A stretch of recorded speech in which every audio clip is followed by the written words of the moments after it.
नमस्कार दोस्तों, मैं हूं डॉक्टर राधा डांगी। मेरे YouTube चैनल पर आप सभी का स्वागत है। आज मैं आपको बताऊंगी ब्लैक फंगस यानी कि म्यूकोरमाइकोसिस के बारे में।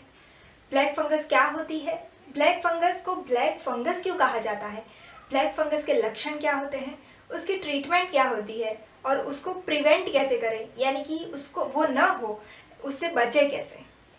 तो चलिए शुरू करते हैं। सबसे पहले आप ये जान लें कि ब्लैक फंगस क्या होती है।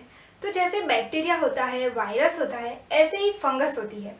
आपने देखा होगा कई बार ब्रेड पर फंगस लग जाती है तो वो सड़ जाती है। जैसे वो एक फंगस का टाइप है, ऐसे ही ये एक फंगस का टाइप है। दोनों अलग अलग है लेकिन दोनों फंगस के टाइप है। अब हम ये देखते हैं ब्लैक फंगस को ब्लैक फंगस क्यों कहा जाता है। तो आप सोच रहे होंगे ब्लैक फंगस यानी कि ब्लैक कलर की होगी, पर ऐसा नहीं है दोस्तों। ब्लैक फंगस को ब्लैक फंगस इसलिए कहा जाता है क्योंकि वो जो बॉडी पार्ट को अफेक्ट करती है, यानी कि कोई बॉडी पार्ट को उसने अफेक्ट किया तो वो जो पार्ट है वो डेड हो जाता है, यानी कि मर जाता है, और डेड होने के बाद वो काला हो जाता है। तो ये जो फंगस है वो बॉडी पार्ट्स को काला कर देती है, इसलिए इसे ब्लैक फंगस कहते हैं। अब हम देखते हैं कि ब्लैक फंगस कहाँ कहाँ पाई जाती है। तो ब्लैक फंगस अधिकतर वातावरण में और मिट्टी में पाई जाती है। तो आप सोच रहे होंगे ये तो वातावरण में और मिट्टी में पाई जाती है तो ये तो मुझे भी हो सकता है, पर ऐसा नहीं है दोस्तों। ब्लैक फंगस के भी कुछ क्राइटेरिया है, जैसे इम्यूनिटी लो हो जाना। कोरोना के पेशेंट्स में ज़्यादा ब्लैक फंगस देखने को मिल रही है। क्यों? क्योंकि इम्यूनिटी उनकी बहुत लो हो जाती है। तो और भी ऐसे कई क्राइटेरिया हैं, जैसे किसी को एड्स है यानी कि HIV है, दूसरा किसी को कैंसर है, तीसरा किसी को लंबे समय से कोई किडनी डिसीज है यानी कि कोई किडनी की बीमारी है। इन सब में क्या होता है, पहले से ही हाई रिस्क है, यानी कि पहले से ही इम्यूनिटी उनकी लो ही है। लेकिन अगर कोरोना वायरस हो जाता है तो उनकी इम्यूनिटी और भी लो हो जाती है, तो उनको म्यूकोरमाइकोसिस होने की रिस्क और भी बढ़ जाती है।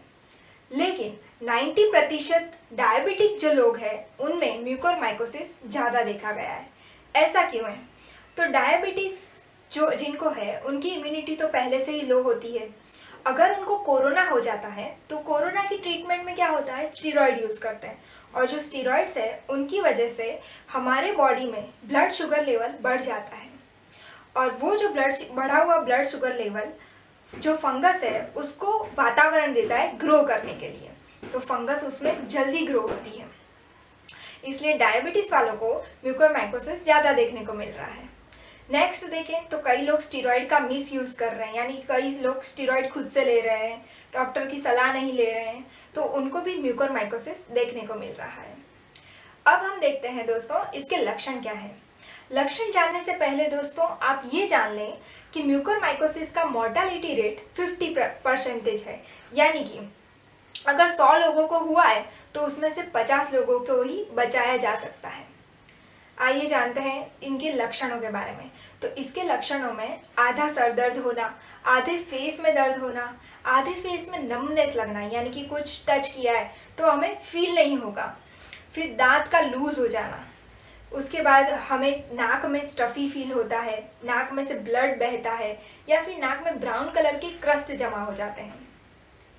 नेक्स्ट देखें तो फेस पर अफेक्ट करके ये आंखों पर भी अफेक्ट करता है। तो आंखों पर क्या अफेक्ट करता है, तो आंखों पर सूजन आ जाती है, आंखों पर नज़र कम दिखने लग जाती है, यानी कि हमें कम दिखता है। ये सारे म्यूकोरमाइकोसिस के लक्षण हैं। और अगर ये ब्रेन में पहुंच जाए तो पेशेंट को ड्राउजीनेस फील होता है। कई लोगों को तो आपने सुना होगा आंखें भी निकालनी पड़ती है। तो आप ये रोग बहुत गंभीर है, ये बात को ज़रूर ध्यान दीजिएगा। अगर आपको कोई भी ऐसे लक्षण दिख रहे हैं तो तुरंत डॉक्टर की सलाह लें। आपको इसमें ENT स्पेशलिस्ट या फिर आँख के डॉक्टर को दिखाना चाहिए। अब हम देखते हैं दोस्तों कि इसका डायग्नोसिस कैसे करते हैं, यानी कि इस रोग को जांचने के लिए डॉक्टर कौन सी जांच करवाते हैं, पहचानने के लिए कौन सी जांच करवाते हैं। तो इसके लिए CT स्कैन है, MRI है और नेजल एंडोस्कोपी, और उसके बाद उसकी बायोप्सी करते हैं। नेजल एंडोस्कोपी में क्या होता है कि नली डालते हैं नाक से, और उसके अंदर से लेके जो फंगस जहाँ लगी है वो पार्ट को लेके उसको चेक करते हैं माइक्रोस्कोप में कि वो फंगस है कि नहीं। तो वो चेक करने के बाद उन्हें पता चलता है कि ये फंगस है कि नहीं। तो ये है इसके जांच के तरीके।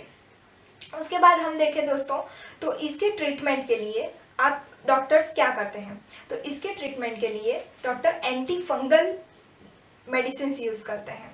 और दूसरा देखें तो डेब्रिडमेंट यूज़ करते हैं, यानी कि डेब्रिडमेंट में क्या होता है, तो जो पार्ट अफेक्ट हुआ है, यानी कि मैंने आपको पहले बताया जो पार्ट जो काला हो चुका है तो उसे निकालते हैं।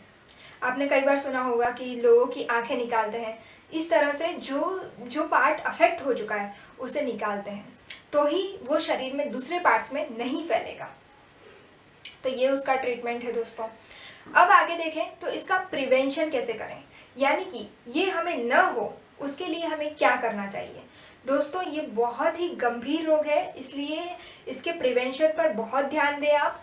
तो सबसे पहला जो है वो डायबिटीज़ लोगों के लिए, डायबिटीज़ है जिनको, उनको शुगर हमेशा नापना चाहिए, यानी कि अगर उन्हें शुगर है तो शुगर को हमेशा कंट्रोल में रहे, ऐसा उनकी लाइफस्टाइल होनी चाहिए, या फिर ऐसा सब उनको करना चाहिए, या टाइम टू टाइम दवाइयाँ लेनी चाहिए, या शुगर को कंट्रोल में रखना चाहिए। दूसरा है स्टीरॉयड का यूज़ खुद से न करें, यानी कि डॉक्टर की सलाह ज़रूर लें स्टीरॉयड के यूज़ में। तीसरा देखें तो कहीं भी धूल वाली जगह पर जाएं तो मास्क ज़रूर पहने, क्योंकि ये जो फंगस के कण है वो धूल वाली जगह पर या फिर हवा में देखने को मिलते हैं, इसलिए मास्क ज़रूर पहने। फुल स्लीव्स के कपड़े पहने, जूते ज़रूर पहने बाहर जाते टाइम, ताकि ये जो फंगस है वो आपके शरीर में प्रवेश न करे। नेक्स्ट देखें तो हमारे शरीर को साफ रखें, यानी कि पर्सनल हाइजीन मेंटेन करें, अच्छी तरह स्नान करें, तो उससे क्या है कि धूल मिट्टी दूर रहेगी और हमें फंगस नहीं लगेगी। नेक्स्ट देखें तो अगर आपको कोई भी ऐसे सिम्टम्स दिखाई दे रहे हो, नाक में स्टफी लगना या फिर नाक भारी भारी लगना, सांस लेने में दिक्कत होना, ये सब जो सिम्टम्स है वो साइनोसाइटिस में भी देखने को मिलते हैं। तो अगर आपको ये सारे सिम्टम्स देखने को मिल रहे हैं तो इसको नॉर्मल साइनोसाइटिस बिल्कुल न समझें, तुरंत डॉक्टर की सलाह लें, तुरंत सलाह लें दोस्तों, क्योंकि ये बीमारी आपके लिए जानलेवा हो सकती है, इसलिए तुरंत डॉक्टर की सलाह लें। अंत में मैं यही कहूँगी आपको कि इस बीमारी को घर पे ट्रीट करने की कोशिश बिल्कुल न करें, ये आपके लिए जानलेवा हो सकता है। धन्यवाद। अगर आपको वीडियो अच्छा लगा हो तो लाइक करें, शेयर करें और सब्सक्राइब कर दें मेरे चैनल को ऐसे ही और वीडियो देखने के लिए। धन्यवाद।